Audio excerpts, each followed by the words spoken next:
Kitty Kazoo, Switcheroo, Anyone But Me by Nancy Curley. Chapter 5. Hey, look at Speedy, Zoe Cantor called out from the outside of the glass.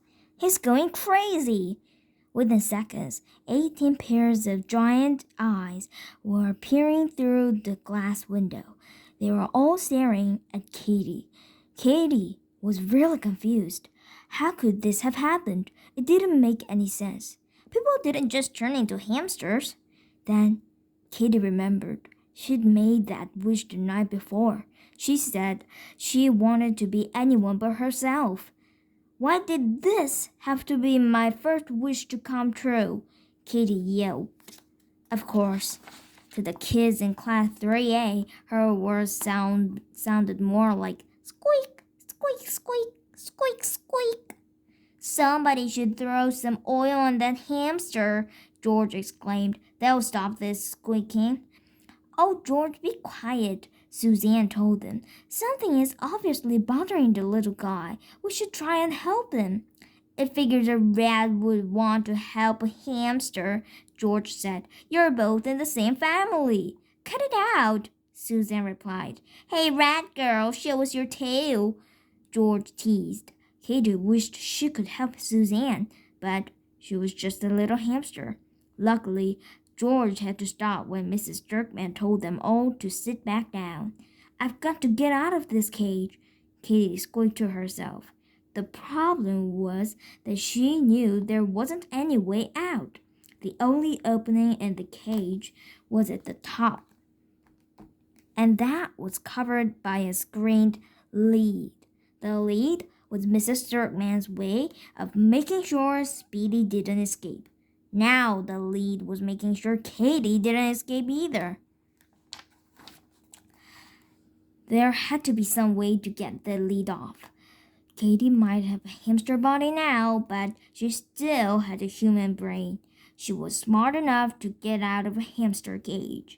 She just had to come up with a plan. Before she could think about anything, though, she had to deal with her teeth. They were feeling really long. She needed to chew on something, and fast. Quickly, Katy scampered over to a small pile of brightly colored pieces of wood. That feels better. Katy sighed as she bit into a bright green chew stick. She could feel her teeth getting shorter with each nibble. Suddenly, Katy had an idea. She took the green chew stick in her mouth and placed it on top of a yellow one. Then she grabbed a blue stick and placed it on top of the green one. If I can just build this high enough, maybe I can climb up and push the lid off, Katy thought to herself as she took an orange chew stick and added it to the pile. It took a while, but at last, Katy built what had to be the biggest chew stick ladder of all time. It also was probably the only chew stick ladder of all time. If Katy could climb to the top of the pile, she might be able to reach the lid. Hey, look what Speedy made, she heard Manny Gonzalez whisper to Kevin. Cool, Kevin agreed. It's like a chew stick mountain. Katy licked her little front paws and admired her work. Oh, I did so. Good work. She took a deep breath. It was time to try out her plan. Carefully, Katy stepped her to the bottom chew stick. So far, so good, she thought. Once Katy was safely on the first rung of the ladder, she stood tall on her hind legs and tried to pull herself up to the next rung. Bonk! The entire pile of chew sticks came crashing down on top of Katy's head. Luckily, the sticks were made of a soft wood. Katy wasn't hurt, and it was kind of fun eating her way out of the pile of chew sticks. I have to stop this, Katy said to herself as she chewed. I'll never get out of here if I don't stop thinking like a hamster. The trouble was, Katy was a hamster, and right then she suddenly couldn't think about anything but Speedy's hamster wheel. Katy couldn't explain why she suddenly needed to run so badly. She just did. She couldn't help herself. Hey, this is fun! Katy squealed as her tiny paws moved faster and faster inside the wheel. The wheel squeaked very loudly as Katy ran. Ee, ee, ee.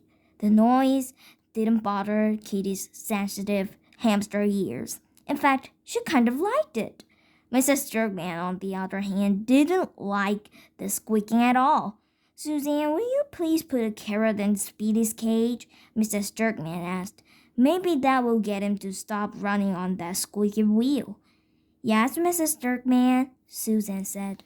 Katy watched as her best friend walked over, lifted the lid off the cage, and dropped in a carrot.